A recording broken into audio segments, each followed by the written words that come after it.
Oh boy, it's been nearly half a decade since the pilot of Hazbin Hotel aired, and I've been waiting patiently like the good little fan I am, changing my profile picture and making my fan art to promote this thing, posting it all over the internet on forums and image boards and any social media website that would allow me to post it, joining entire communities and writing fan fiction about a show that hasn't even aired yet.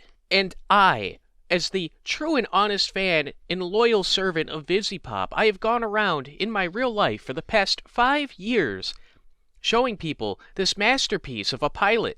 The homeless man I pass on my way to work, the raccoon that digs through my trash, my friends and family, they have all seen this pilot.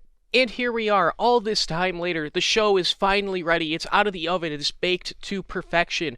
How am I, a loyal VisiPop fan, going to be rewarded for my arduous, back-breaking labor in the deepest pits of the shill mines? This soon after... I can do this. Somehow I know it. I'll get... This show is the spit in the face the obnoxious freaks in the fan base truly deserve. While any normal, rational, self-respecting person would see this as an affront to them, the Hazbin Hotel fan base is none of these things. They took this spit in the face, opened up their cock holster, and said, "You missed my mouth." The Hazbin Hotel fan has zero self-respect for themselves. They see something like this and say, "That's okay, that's normal." So what if we're only 4 minutes into the very first episode, and there's already characters disappearing into the ether of a scene, just completely gone, like they never existed? If anything, that's a signal that you should keep watching. I mean, hell, somebody has to watch this godforsaken show, because the people that made the show clearly didn't. And to really paint the full picture of how little care went into this project, that clip I just showed you, that scene, isn't just in the actual final product. It was in the promotional advertising as well. That's right, it went through 2 rounds of editing. And nobody at Amazon was like, "Oh, maybe we should fix that." Nobody gave a fuck enough to just go back and be like, "Oh shit, a character fucking disappears right there." So where did the care and attention go to in this show? It certainly wasn't, the actual animation, and it certainly wasn't the actual writing of the show, which we'll get into in detail here soon. But the care for this show went into the character design. You see, every character is extremely complex with, no simple shapes used whatsoever, and probably a palette of colors in the double digits, which I assume made it a fucking nightmare to animate. And that's really all this show has going for it. Complex and flashy characters with zero depth and the restraint of a toddler. You see, you can't just shoehorn in every single weird and cool idea, quirky and zany idea that pops into your little walnut-sized brain and expect the show or the final product to be coherent in any way. And that's exactly how I would describe this show. Incoherent. It's just half-baked idea after half-baked idea being put on a plate and served to you, the fan, which you proudly ate up, and then ran around with a shit-toothed grin and said, "You gotta see this show." So that's what I went and did. And after watching it, I feel confident in saying that this is the 9/11 of adult animated comedies. The show starts off with a retelling of the story of creation. Only this time, Lilith is here. And I'm not talking about the guy that you used to go to school with that now dresses like a woman and calls himself Lilith. No, I'm talking about where he got the name from, the Talmudic Lilith. You see, in biblical lore, Lilith is considered the first failed attempt that God had at creating a woman. Now you get why they love that name so much. It then goes on to get pretty much every single detail about the story of creation completely wrong, saying that the angels are the ones that created not only heaven, but hell and earth. Lucifer is thrown out of heaven after Eden is created, and not for uprising against the Lord, who doesn't exist in this show, by the way. They refuse to name him. They sometimes make allusions to a daddy, but that's about it. But no, not for uprising, but for being a dreamer. That is why he's thrown out. Anyways, he shacks up with Lilith, and boom, you have the coon bait Charlie, that black guys will spend $50,000 on for self-insertion porn of her. An investment that couldn't possibly go wrong. Charlie behaves with childlike innocence and virtues that you'd expect from an actual angel, not from the Princess of Hell. Now, Charlie's flaw, the one and only flaw Charlie has to make her not a Mary Sue get owned chud, is that she's naive and she expects that these sinners can be saved. And I shouldn't even use the term sinner because the sinner souls are actually just demons. There's no difference between a sinner and a demon in this show. And that just makes it even more blatantly obvious that these people that are writing the show in VivziePop do not understand the source material that they are drawing from. It's almost like they've never even read anything even having to do with the Bible unless it was on r/atheism. Which leads us to the entire plot that the show revolves around, is that we need to save these heckin' demon souls and send them to heaven. They gotta get into heaven. Because hell, the infinite plane of suffering and torment, is actually overpopulated. But wait a minute, I hear you ask. How is the infinite plane of suffering and torment overpopulated? How could this possibly even be a problem? Well, it's funny you'd ask, because it's not actually a problem at all. In fact, the show makes a point to say that the higher the population in hell is, the more powerful hell will become. So apparently with this, it would suggest that hell isn't actually infinite, as you would, assume it would be, and these damned eternal souls apparently need to eat food, otherwise I guess they'll die while they're in hell. Don't ask me where they'll go, because I don't fucking know. You could try asking the writers, but I highly doubt they have any idea either. People missing their frontal cortex, or as I would like to call them, Hazbin Hotel fans, don't seem to care or are even aware of this plot hole. I mean, I can't even blame them. They're far too busy imagining two of their favorite characters from the show fucking, which is really what this show is all about. As 95% of all jokes made in the show are going to be about sex, in some way, shape, or form. You may remember when you were young, or like in school back then, there would always be that kid, or that guy, that would always do the sex jokes. He would be the dirty guy, right? Well, it would appear that they hired him as the lead writer. Anyways, after we're introduced to the plot and the main character, they introduce all the side characters, and then we're shown a little bit of what hell is actually like. Hell is basically a GTA Online lobby. The demons, they work your normal 9-to-5 jobs, right? Because I guess they need money. And then when they're done with their job, they go out onto the town and they rob and murder and steal from each other, all while cursing over the microphone. And if they ever get bored of basically living out GTA Online, or if the servers go down, then hell just becomes one big gay nightclub where everybody's doing drugs and they're blowing each other through glory holes in the bathroom. An experience I'm sure many of the fans are familiar with and can relate to. It would seem as though nobody actually suffers or gets tortured in any way, in any shape, form, or fashion, unless you believe that working a job is some form of inhumane catastrophe. I'm sure it's like some kind of play at like capitalism being evil or something, or capitalism being literal hell, but it just doesn't make any sense. I mean, they're demons. They can't die from starving, right? Like, where would they go? Why do they need money to begin with? Half of these characters are like manifesting material out of thin air. That is, unless you count the rape. Apparently a lot of rape happens in hell. And that it's supposed to be funny, but if I was to make a rape joke in front of any of the Hazbin Hotel fans, I'd probably lose my job.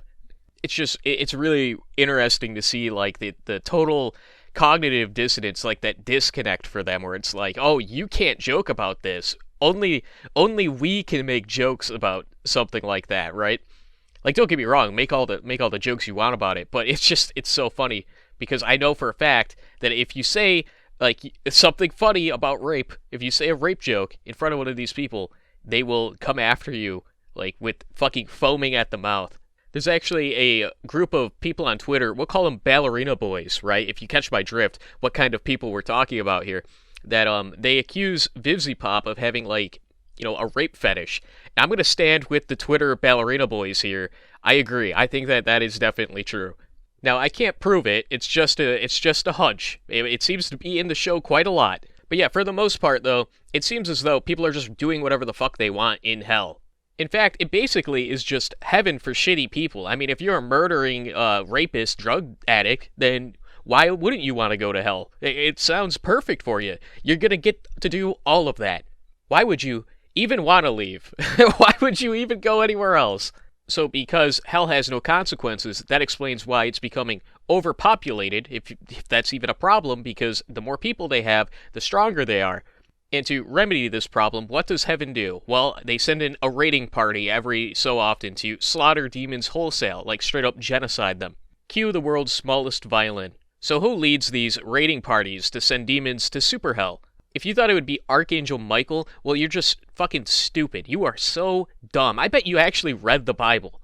It's Adam. Adam is the leader of the raiding party of angels that go into hell to slaughter demons.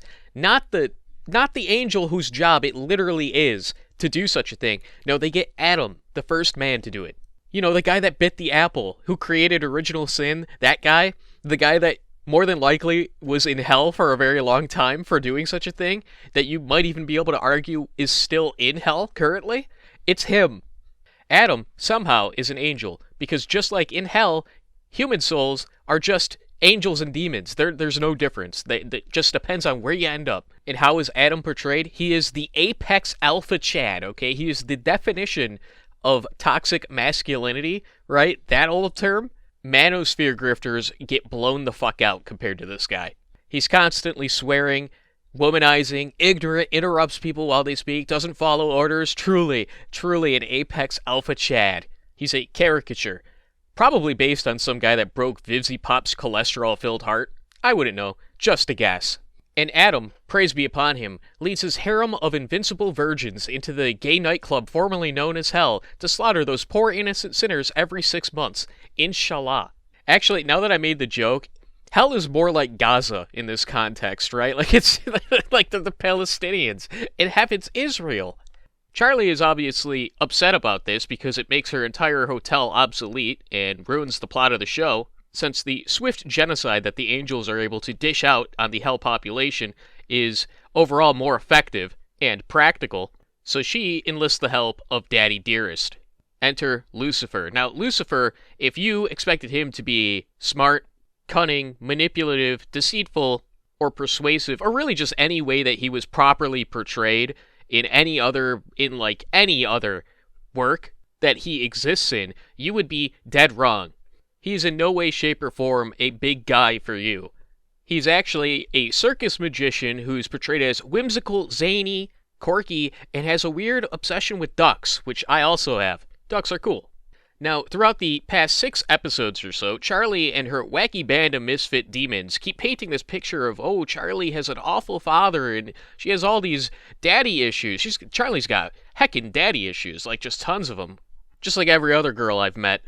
However, through this entire interaction with Lucifer, like throughout this entire episode, the only thing that Lucifer seems to care about is Charlie, and you could like literally see it in his eyes how desperate he is to be part of Charlie's life.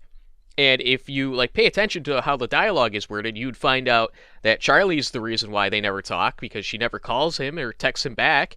She's never invited her father over for dinner or anything. He's never set foot inside the hotel. Lucifer doesn't even know that Charlie's gay. And from what I could tell, he's been an excellent father. I mean, he shows up and he gives her whatever the fuck she wants. Literally just starts spewing magic out of his fucking hands and doing, anything that she fucking asks him to. To be honest, that's probably why she hates him. That's just how women are. Charlie has shown more empathy and compassion and interest, really, to random people, or demons, I should say, that she doesn't even know. She treats them better than her own father. So, at the end of the day, Satan is shown as a desperate single father who is depressed, a quitter, who's given up on everything, and only exists to be treated like shit by his daughter, whom he will do anything for. All of the traits that you would expect Lucifer to have are actually in Alistair, and Alistair is one of just the wacky misfits that exist in Charlie's band of demons. What's he do? Pretty much nothing. He pretty much does nothing the entire show. At one point you think that, oh, maybe he'll do something soon, but no, he just, throughout the entire thing, does nothing. But people love him. Ooh, they sure do love him. I would wager that he has more Rule 34 art than Charlie does. Oh, Carl blown the fuck out. Alright, well, I think it was a reasonable assumption to make based on what the fans are saying and doing online. No matter how you look at this, though, it's just a total failure of writing. Like, you have the character, you have Lucifer as a character, right? Just with the wrong name and the wrong role. You gave the traits to the wrong person. Anyways, Lucifer has clearly never seen a Sam Hyde video about women, so rather than using his experience and knowledge and wisdom to just tell her, no, that's not a good idea, honey, he agrees to get her a meeting with the higher-ups in heaven.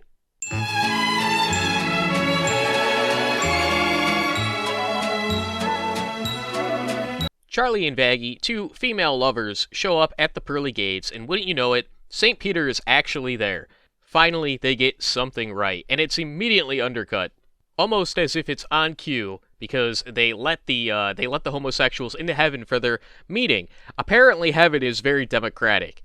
Jehovah isn't really in charge anymore. Angels are kind of, running the show here, and I guess they're going to listen to what the homosexuals have to say, because they might have a good argument, and they'll change the rules of heaven. So what is heaven like? Well, it's basically just a cleaner version of hell. They sing and dance. They all have jobs. Furries apparently are walking around freely, as if it's some kind of convention. After Charlie is done being led around heaven to kind of like see the sights and whatnot, like literally being a tourist, Charlie goes in front of the Council of Angels and says, "Hey, all those eternally damned souls that y'all, banished? Well, they're actually pretty good people. You should let them into heaven." This, I know, shockingly, doesn't go over well. It is then revealed that nobody actually knows how to get into heaven. Why would they? I mean, they, in the lore of this show, created it, right? Because Jehovah hasn't been mentioned. And I'm pretty sure at the beginning it says that the angels made it. The angels made heaven and earth. And even if they did mention God, apparently none of the angels give a shit about what's going on in heaven. They don't ask questions, or they don't pay attention. They have zero knowledge or interest, really. They have zero interest in what is going on. People just one day started showing up, and that's all they know. They then break into song and dance in this meeting, and it is revealed that Vaggie, Charlie's lover, was once an angel, and not just any angel, one of the ones that were on the Jihad squad, led by Adam. I mean, at this point, we're so deep into the show, you've already ignored everything else. Why not? Why not just let homosexuals into heaven? I'm not talking about being on a tour, right? It would literally mean that Vaggie, while a lesbian, was in heaven. We then learn that Vaggie is missing an eye and her wings because they were cut off of her by none other than one of her fellow jihadis, and the reason for this is because she refused to kill a child in hell. Now, before this, Vaggie herself, on multiple occasions, has told everyone, has said that angels are not capable of being harmed. You cannot kill them, and you cannot harm them. I guess she just forgot. I mean, hell, you'd probably forget too, being physically disfigured and left in hell to rot. It's just probably the worst thing that's ever happened to you. Must have just slipped your mind. So Charlie forgives Vaggie for deceiving her and, killing all the demons that she cares so deeply about. And at this point, it becomes undeniable that Charlie is literally Jesus in this show. Not like the Antichrist, I mean literally Jesus. Turn the other cheek, second chances, redemption. It's all right there. It's not subtle at all. I don't know how people haven't picked up on that. I can only imagine that because most of the fans that watch this show don't know anything about the Bible to begin with. They can't really see the parallels there. Back in hell, it is discovered that, looks like angels can be harmed. They can be killed, in fact. You just have to use one of these weapons that they leave all over the damn place every time they come down. I mean, it's not like they literally have harmed their own people with these weapons. Why not just leave them scattered all throughout hell? So Charlie assembles an army and distributes whatever angelic weapons they can scrape together and hands them out so that they can fight off the angels the next time they show up. Then 5 minutes later, that entire concept goes out the fucking window as they kill the attacking angels with explosives and rocks and just magic and shit. And the show ends with Adam being stabbed to death, even though he is shown to have completely overwhelming power that is simply not capable of being overcome. And that's it. That's basically the show. I hope you understand how truly awful this show is and just how many plot holes exist in it, how lazily it was made, and the type of quality content that its fans are going to try to show you. Because this is it, man. This is peak to them. This is the best stuff, and you need to watch it right now. And there's plenty more, too. I didn't even talk about any of the side characters. Some of the episodes don't elaborate on the overarching plot. They actually explore some of the side characters. I'll tell you about this, though. The transgender, furry, spider sex addict guy who's a drug addict. His episode's about how he regrets selling his soul to a pimp demon because if he wants to fuck 50 guys in one night, he's going to make that decision, not the pimp. And how does that get resolved? It doesn't. They just do a little song and dance about how the spider guy is just a big loser. And apparently everything's just okay after that. This video took a long time to get done. I mean, you already know it's long. It's like double the length of any video I typically make. I had to watch the show itself, which has 2 musical numbers in every episode, equaling out to about 6 to 8 minutes worth of, song and dance. A lot of times they don't even rhyme. They're offbeat. It's awful. And I feel pretty safe. It's pretty safe to say this is the worst show I've ever seen. It's a comedy show which I did not laugh a single time during. Has horrible writing, sloppy animation. Really, the only thing it has going for it is the complex character designs, and I'm sure the animators love that. I'm sure that they're having a blast drawing this show. They're in their own little personal hell when it comes to this one.